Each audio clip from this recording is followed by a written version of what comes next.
নমস্কাৰ, এই মুহূৰ্তত আহি পৰিছে সন্ধিয়াৰ কেইবাটাও গুৰুত্বপূৰ্ণ খবৰ। আজি হৈছে 12 জানুৱাৰী। অসমৰ মুখ্যমন্ত্ৰী ডক্টৰ হিমন্ত বিশ্ব শৰ্মাই প্ৰত্যেকগৰাকী মহিলাৰ একাউণ্টত সোমাই দিব 10,000 টকা। হয়, আপুনি ঠিকেই শুনিছে, আত্মসহায়ক প্ৰত্যেকজন মহিলাৰ বাবে এটা ভাল খবৰ দিলে। লগতে অংগনবাড়ী কৰ্মীৰ বাবে এটা ভাল খবৰ আহি পৰিছে। কেৱল এয়াই নহয়, অৰুণোদয়ৰ প্ৰত্যেকজন হিতাধিকাৰীৰ একাউণ্টত অতি শীঘ্ৰে সোমাই পৰিব অৰুণোদয় 3.0-ৰ 1250 টকাকৈ। লগতে ৰাজ্যৰ মুখ্যমন্ত্ৰী ডক্টৰ হিমন্ত বিশ্ব শৰ্মাই আজিৰ দিনটোত কেইবাটাও গুৰুত্বপূৰ্ণ মন্তব্য কৰিছে। লগতে প্ৰতিজন কৃষকৰ একাউণ্টত সোমাব 4,000 টকা। পিএম কিষাণৰ প্ৰত্যেকজন হিতাধিকাৰীৰ বাবে এটা ভাল খবৰ। 19 নম্বৰ কিস্তিৰ টকা কেতিয়া সোমাব আপোনাৰ একাউণ্টত, ইয়াক লৈ কেন্দ্ৰীয় চৰকাৰে এখন বৃহৎ সিদ্ধান্ত গ্ৰহণ কৰিছে। লগতে পঞ্চায়ত নিৰ্বাচনক লৈ কেইবাটাও নতুন নিয়ম সলনি হৈ পৰিছে। কেতিয়া হ'ব পঞ্চায়ত নিৰ্বাচন? হয় বন্ধু বান্ধৱীসকল, গোটেইকেইটা খবৰ আজি জানিবলৈ পাব এইখন চেনেলৰ জৰিয়তে, আৰু তাৰ বাবে সকলোৱে আগতীয়াকৈ চেনেলটি ছাবস্ক্ৰাইব কৰি দিব। আজিৰ আমাৰ প্ৰথমটো খুবেই গুৰুত্বপূৰ্ণ খবৰ হৈছে অসমবাসীৰ বাবে এটা ডাঙৰ খবৰ। পকা মিস্ত্ৰী, কাঠ মিস্ত্ৰীৰ লগতে ৰং মিস্ত্ৰীৰ লগতে যোগালীসকলৰ বাবে এটা ভাল খবৰ দিলে চৰকাৰে। নিৰ্মাণ ক্ষেত্ৰৰ সৈতে জড়িত শ্ৰমিকক চৰকাৰে প্ৰদান কৰিব টকা, আৰু ধন প্ৰদানৰ বাবে মুকলি হ'ল নিৰ্মাণ সখী পৰ্টেল। আৰু সকলো শ্ৰমিকে লাভ কৰিব এইসমূহ সুবিধা। আপুনি কেনেকৈ আবেদন কৰিব সম্পূৰ্ণ প্ৰক্ৰিয়া জনাই দিয়া হ'ব ভিডিঅ'টোৰ জৰিয়তে। শ্ৰমিকসকলে আবেদন কৰিব লাগিব এই পৰ্টেলত। কি কি প্ৰক্ৰিয়াৰে কৰিব পাৰিব আপুনি আবেদন? আবেদনৰ বাবে কি কি নথিপত্ৰৰ প্ৰয়োজন হ'ব? শ্ৰমিকসকলে abocwww.assam.gov.in পৰ্টেলত নিজৰ নাম পঞ্জীয়ন কৰিব লাগিব। আৰু আৰ্থিক সাহায্যৰ বাবে আবেদনৰ বাবে প্ৰতিগৰাকী শ্ৰমিকক লাগিব ই-শ্ৰম কাৰ্ড। যদি আপোনাৰ ই-শ্ৰম কাৰ্ডটো নাই, নিশ্চয় কমেণ্ট কৰি জনাব আপুনি কেনেকৈ ই-শ্ৰম কাৰ্ডটো বনাই ল'ব। আপোনালোকক সম্পূৰ্ণকৈ সহায় কৰা হ'ব। লগতে ই-শ্ৰম কাৰ্ডটো থাকিলে প্ৰত্যেক মাহতে লাভ কৰিব আপুনি 3,000 টকা। হয় বন্ধু বান্ধৱীসকল, কিন্তু এয়াই নহয়, আপুনি লাভ কৰিব 2 লাখ টকাৰ সাহায্য।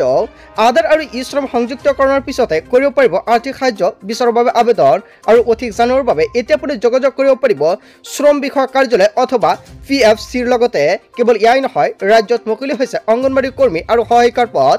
এই মুহূৰ্তত অসমবাসী ৰাইজক জনাইছো আমাৰ পৰৱৰ্তীটো খুবেই গুৰুত্বপূৰ্ণ খবৰ, লগতে এটা ডাঙৰ খবৰ।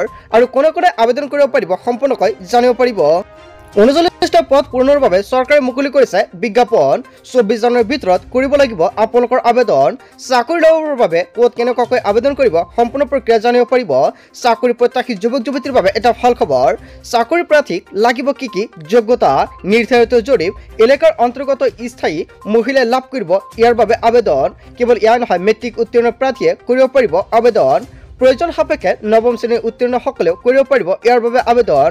প্ৰাৰ্থীয়ে দাখিল কৰিব লাগিব স্থায়ী বাসিন্দাৰ প্ৰমাণপত্ৰ আৰু শিক্ষাগত অৰ্হতাৰ চাৰ্টিফিকেটৰ সৈতে গাঁঠি দিব লাগিব মাৰ্কশ্বিট, বয়সৰ প্ৰমাণপত্ৰ, মেডিকেল চাৰ্টিফিকেট, লগতে আধাৰ কাৰ্ড, জাতিগত প্ৰমাণপত্ৰৰ প্ৰয়োজন হ'ব।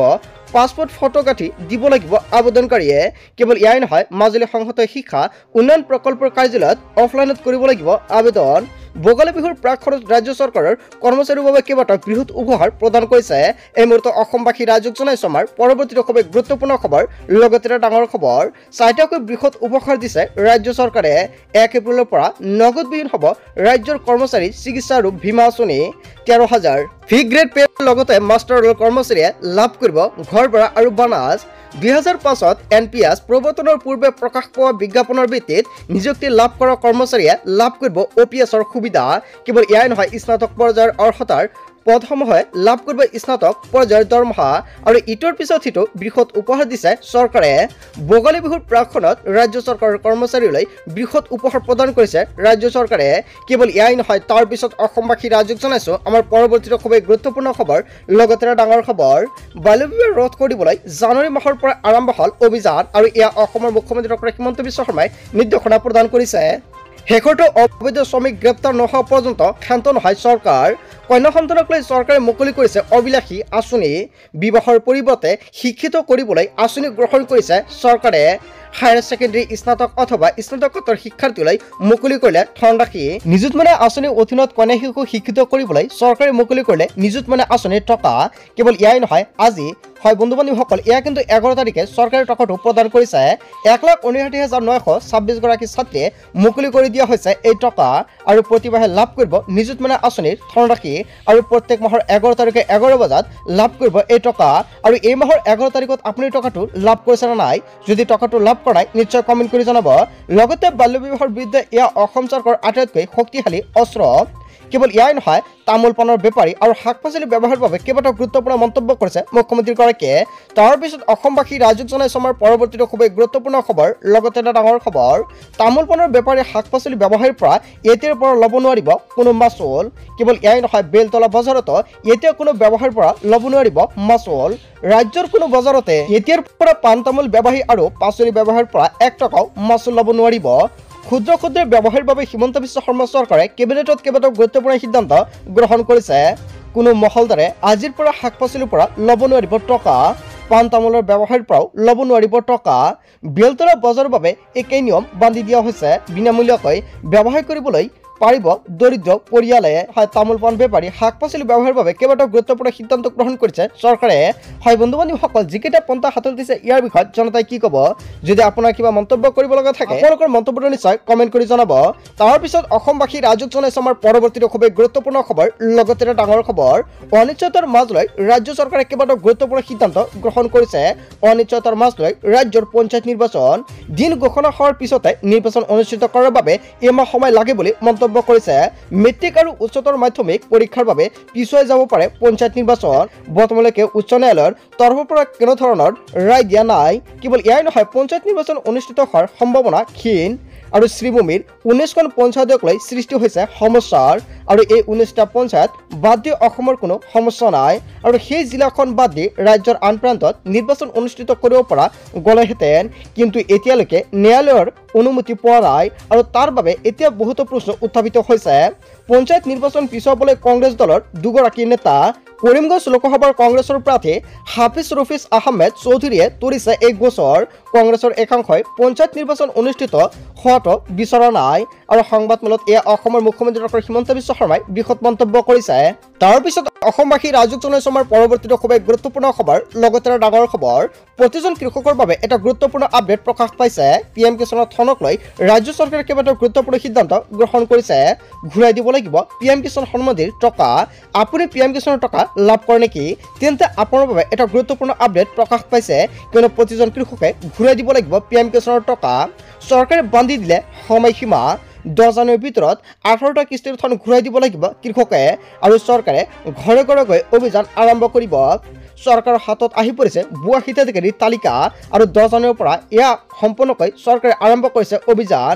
আৰু চৰকাৰৰ হাতত এখন গুৰুত্বপূৰ্ণ তালিকা প্ৰকাশ পাইছে। তালিকাত যদি আপোনাৰ নামটো অন্তৰ্ভুক্ত হৈ আছে, তেনে ক্ষেত্ৰত আপোনাৰ নামটো কৰ্তন কৰা হ'ব। আৰু লগে লগে PM কিষাণৰ যিকেইটা কিস্তি আপুনি লাভ কৰিছে সকলোকেইটা কিস্তি ঘূৰাই দিব লাগিব। আৰু যিসকলৰ নথি পত্ৰ সঠিকভাৱে লাভ কৰিছে আৰু সেইসকল ব্যক্তি লাভ কৰিব PM কিষাণৰ 19 নম্বৰ কিস্তিৰ টকা। অসমতে একাধিক ভুৱা হিতাধিকাৰী সৰকাইছিল দৰিদ্ৰ কৃষকৰ ধন। আৰু বান্ধি দিয়া সময়সীমাৰ ভিতৰত ধন ঘূৰাই নিদিলে জেললৈ যাব লাগিব ভুৱা হিতাধিকাৰী। ভুৱা নথি পত্ৰ পূৰণ কৰি কৌশলেৰে সৰকাইছিল 18টা কিস্তিৰ ধন। আৰু সকলো জিলা কৃষি বিষয়ালৈ অসম কৃষি সঞ্চালকৰ PM কিষাণ নডেল বিষয়ৰ পত্ৰ। 8 জানুৱাৰীৰ ভিতৰত নিজৰ নিজৰ জিলাত থকা ভুৱা হিতাধিকাৰী চিনাক্ত কৰিবলৈ নিৰ্দেশ প্ৰদান কৰিছে। আৰু তাৰ পিছতে চৰকাৰে এখন গুৰুত্বপূৰ্ণ তালিকা প্ৰস্তুত কৰিব। আৰু কেনেকৈ ভুৱা হিতাধিকাৰী চিনাক্ত কৰিব তাক লৈ কেতবোৰ নিৰ্দেশনা জাৰি কৰিছে চৰকাৰে। নিজৰ চৰকাৰী কৃষিভূমি নথকা হিতাধিকাৰীয়ে সুতিমূলে ঘূৰাই দিব লাগিব PM কিষাণৰ টকা। নিজৰ নামত কৃষিভূমি নথকা অথচ চৰকাৰৰ টকা লোৱা হিতাধিকাৰী পৰিব ডাঙৰ বিপদত। PM কিষাণৰ ধনক লৈ কেইবাটাও গুৰুত্বপূৰ্ণ সিদ্ধান্ত গ্ৰহণ কৰিছে চৰকাৰে। তাৰপিছত অসমবাসী ৰাজুক জনাইছে আমাৰ পৰৱৰ্তীটো খুবেই গুৰুত্বপূৰ্ণ খবৰ। লগতে এটা ডাঙৰ খবৰ, আত্মসহায়ক গোটৰ মহিলাৰ বাবে এটা ভাল খবৰ, কিয়নো গোটৰ মহিলাসকলে শীঘ্ৰেই লাভ কৰিব 10,000 কোটি টকা। মুখ্যমন্ত্ৰী উদ্যমিতা আঁচনিৰ ধন লাভ কৰিব মহিলাসকলে। শীঘ্ৰেই ঘোষণা কৰা হ'ব ধন প্ৰদানৰ দিন। ক্ষীপ্ৰ গতিত চলা ভেৰিফিকেশ্যন প্ৰক্ৰিয়া প্ৰায় শেষ পৰ্যায়ত। 28 তাৰিখৰ ভিতৰত সম্পূৰ্ণ হ'ব ভেৰিফিকেশ্যনৰ কাম। আৰু ভেৰিফিকেশ্যনৰ পিছতে গোটৰ মহিলাৰ একাউণ্টত সোমাব 10,000 কোটি টকা। মুখ্যমন্ত্ৰী উদ্যমিতা আঁচনিক লৈ অসমৰ মুখ্যমন্ত্ৰী ডক্টৰ হিমন্ত বিশ্ব শৰ্মাই কেইবাটাও গুৰুত্বপূৰ্ণ সিদ্ধান্ত গ্ৰহণ কৰিছে। আত্মসহায়ক গোটৰ মহিলাৰ বাবে এটা ভাল খবৰ। বন্ধু বান্ধৱীসকল, গোটেই অসম তথা ভাৰতৰ বিভিন্ন প্ৰান্তৰ পৰা যুগুত হৈছে কেইবাটাও ডাঙৰ খবৰ। এনেবোৰ খবৰ নিতৌ পাই থাকিবলৈ চেনেলটি ছাবস্ক্ৰাইব কৰি ভিডিঅ'ত এটা লাইক কৰিবলৈ নাপাহৰিব। চ' থেংক ইউ ফৰ ৱাচিং ফুল ভিডিঅ'।